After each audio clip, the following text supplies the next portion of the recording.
Hey, what is going on, guys? It's Young here, and today I'm back with another Fortnite video. And in today's video, I want to share with you guys the best settings to use for console and controller Fortnite players. I want to be sharing with you guys my updated settings and exactly what I like the best here currently. So if you guys want to know what my updated settings are, definitely stay tuned to the video because these settings are the ones I personally use and the ones that I highly recommend for you guys to try out if you are looking for some new settings or just would like to see what I have. And real quick, before we get into the video, I have a VBuck giveaway. I bought a ton of these VBuck cards for you guys to have. If you guys would like to receive a card and enter the giveaway, all you guys have to do is simply drop a like on this video. Make sure you guys subscribe to the channel if you haven't already. Hit that notification bell and drop a comment down below of either your Xbox gamer tag, PSN gamer tag, or Epic account. I will be giving out one of these cards every single Friday. I will share the screenshot of the winner in the video, so make sure you guys stay updated if you are interested in winning free V-Bucks. And lastly, if you guys want to support me in the item shop, just go down to the bottom right, hit on support a creator, type in creator code Young Humor, and you guys will have me supported in the item shop as a creator. And alright guys, let's get right to the video. Alright, so in this video, I'm going to be sharing with you guys all of my sensitivities that I'm currently using and that I highly recommend for you guys to try out because I think it's the very best for the season. So going into my controller options, my slide hold time is a 0.140. That one just works the best for me. You can go a little bit lower if you want to, if you feel like it's just too sluggish for you, or if you feel like it's too responsive, you can raise this. So it all is personal preference. Reset camera time if you guys do use that setting. It's a really good setting. I do play with the reset camera axis on the second option with a reset camera time of 0.15. So going down into my sensitivities, first starting off is my building and editing sensitivity. I'm on a 2.2x for my build mode, and my edit mode is on a 2.3x. This feels really good. It's a little bit faster than I would say like a normal build and edit mode, but it feels really good. And it feels like I'm able to keep up mechanically when it comes to building and editing against really good players. So that's why I recommend being a little bit on the faster end for building and editing, because it just allows you to keep up and adapt with the meta. And next, moving into my look sensitivity, horizontal and vertical, I am on a 43% on both. This is a great sensitivity to have. Being in the low 40% is great for being able to hit your shots consistently with your shotgun and also track effectively with your SMG, which you guys know SMG spray and pray is really effective this meta. So being able to hit your SMG shots is going to come with a low sensitivity for your horizontal and vertical speed, because that is going to allow you to track other players a little bit more effectively.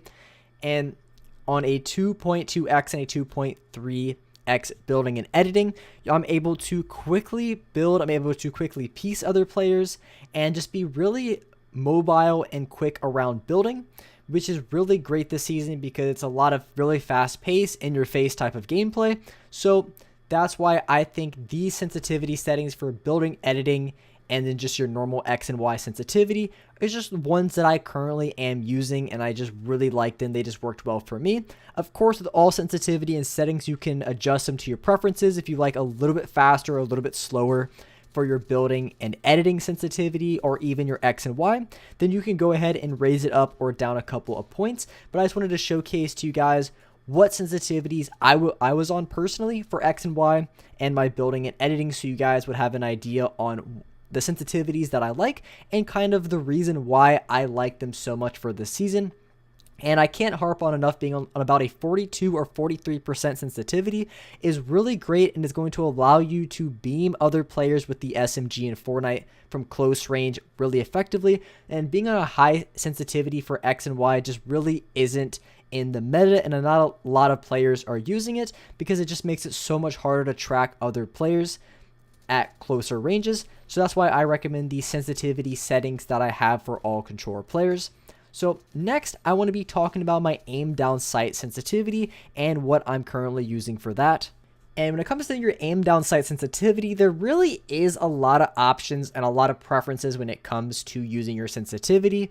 So what I recommend doing is just trying out the sensitivity that I have and then just making adjustments to what you see fit. But I really like the sensitivity that I have, but there is just a lot of variations when it comes to your turning boost and your boost ramp time. And that just really depends on the player. So what I have currently is a 6% on my horizontal and vertical speed, a 10% boost for horizontal and vertical, and then a boost ramp time for my ADS at a 0.2. Now the reason why you want to have boost on, you don't want it for any other setting except for your aim down sights, and the reason being is it's very difficult on linear to track other players from far distances. Just because of the way linear works, it's hard to make those small micro adjustments. So having boost on will allow you to, if you the only way boost gets activated and kind of just how it works overall is it doesn't get activated until your analog stick is fully deflected to the left, to the right, to the up, down, doesn't matter. It doesn't get activated until it's fully deflected. So if you need to make a micro adjustment, you're going to be on 6% sensitivity. But if you want to move quickly left or right while aiming down your sights, then it is going to be on a 10% or whatever sensitivity that you choose. So a 10% to 12% is really good for tracking players from the medium or even just closer distances. And that's why I have a 10 to 12% boost and a boost ramp time of 0.2. I also really do like having a slight look dampening time on of a 0.04. Now this is personal preference. Sometimes I like to have it on 0. Sometimes I like to have it on 0.04. So it really just is personal preference and what you're feeling. But having a 0.04 look dampening time just feels really good to play on, in my opinion. So you can mess with it and experiment to see what you like best. But this ADS sensitivity is really good because it allows you to beam players from any range, whether you're close range, your medium range, or your long range.